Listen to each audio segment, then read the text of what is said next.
Welcome to Employment Law This Week. I'm George Whipple. E-discovery is an important part of almost any type of litigation, but it can be especially important for restrictive covenant and trade secret cases. On today's show, we're exploring the various categories of information that e-discovery encompasses, and to do that, we're enlisting the help of Epstein Becker Green's Spilling Secrets podcast panel. Liz Torkelsen begins by explaining what ESI actually means. ESI stands for Electronically Stored Information, and there's a misperception that ESI just means emails, but it's much more than that. ESI encompasses anything in digital or electronic form. That includes emails, photos, videos, instant messages on services like Microsoft Teams and Slack, and even activity on platforms like LinkedIn and Facebook. Badge swipe records, documents, print records, and the metadata associated with that information are also considered ESI. The departure of an employee is at the root of most trade secrets and restricted covenant litigation. So when that happens, timely preservation of ESI must be standard operating procedure. The number one piece of advice is to move quickly and preserve as much ESI as broadly as you can, especially regarding departing employees' devices. You can always release that information later, decide you don't want it, but if you don't save it, you will never have it. When a possible issue arises, the process could require outside help from people like guest panelist James Vaughn, Managing Director at iDiscovery Solutions.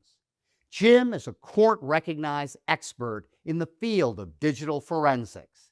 He tells us what he's looking for beyond laptops and servers. There's other things to consider like databases, and there may be some activity records to show when files are being uploaded or downloaded or potentially accessed, opened, things of that nature. Services like OneDrive and SharePoint and email. Oftentimes there's auditing trails that are available, and those can be and are oftentimes very, I'll say, exciting because I'm a forensic geek. Those are good things to be looking at for your investigation. Without the help of forensic experts, there is a potential for errors.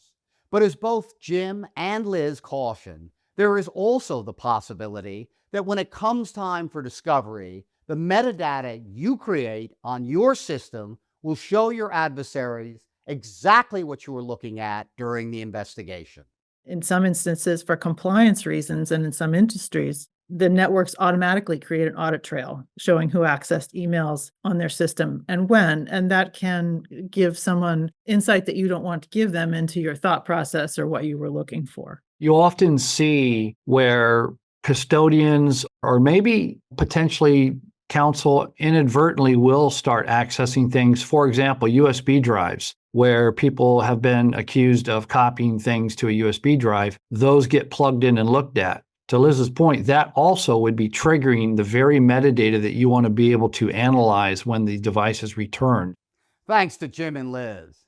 Subscribe to the Employment Law This Week feed wherever you get your podcasts to hear the full audio episode and to catch all future editions of the Spilling Secrets series. Thank you very much for watching, and we'll see you next time.